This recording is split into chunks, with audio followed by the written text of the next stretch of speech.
जय श्री हरि। श्री हरि के सभी भक्तों को नियति का प्रणाम।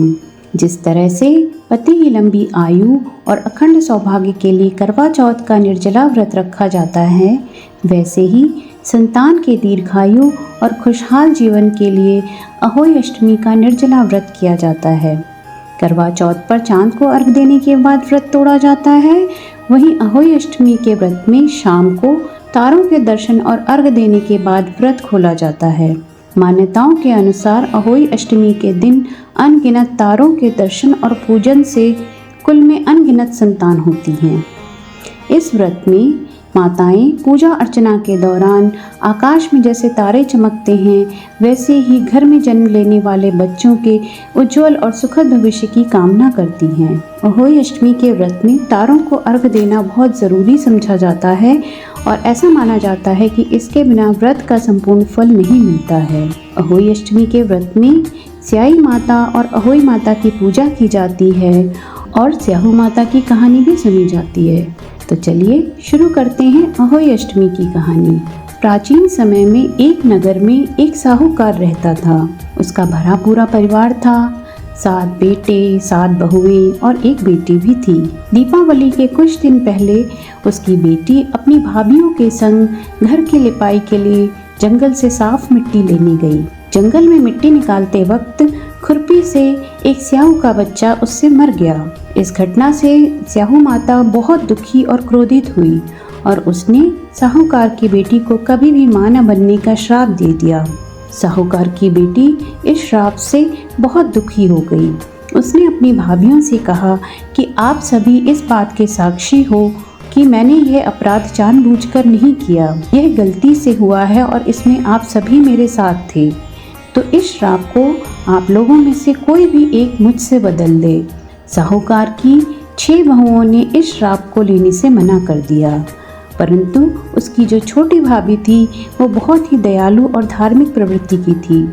अपनी ननद को दुख में देखकर छोटी भाभी तुरंत तैयार हो गई और उसने ननद के बदले वो श्राप अपने ऊपर ले लिया।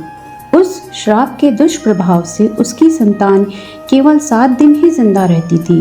जब भी वह किसी बच्चे को जन्म देती, वह 7 दिन में ही मृत्यु को प्राप्त हो जाता था। छोटी बहू इस श्राप से परेशान हो गई और एक पंडित से मिली। पंडित से उसने इस श्राप से मुक्ति का उपाय पूछा। पंडित जी ने उसे सलाह दी कि सुरही गाय की सेवा करनी शुरू कर दो।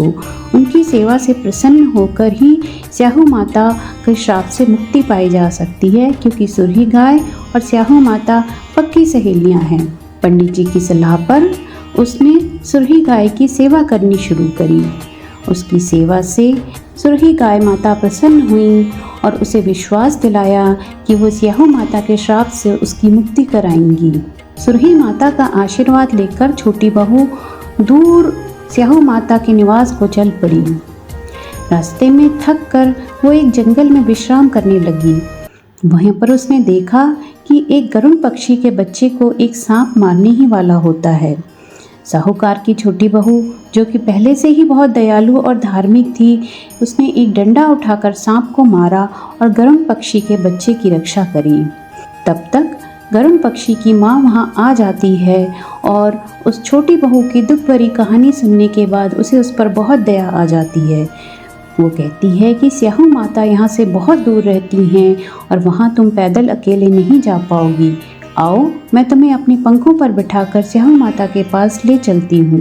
गरुड़ पक्षी की माँ ने छोटी बहू को अपने पंखों पर बैठा के स्याहू माता के पास पहुँचा दिया।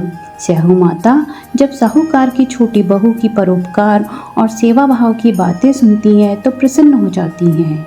वो उसे उस श्राप से भी मुक्त कराती हैं और 7 संतानों की माता होने का आशीर्वाद देती हैं। आशीर्वाद के प्रभाव से साहूकार की छोटी बहू को 7 बेटे और 7 बहुएं होती हैं।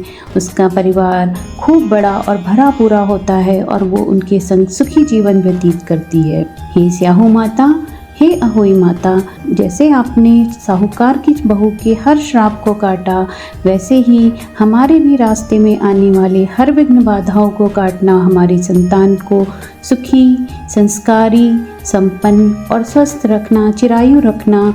हमारे परिवार हमारे कुल में सदा आपका नाम चलता रहे, वंश की वृद्धि हो, ऐसे आशीर्वाद की कामना के साथ ही अहोई अष्टमी के व्रत की कथा समाप्त होती है।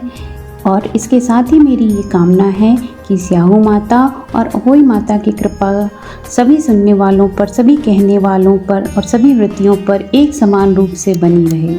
जय अहोई माता।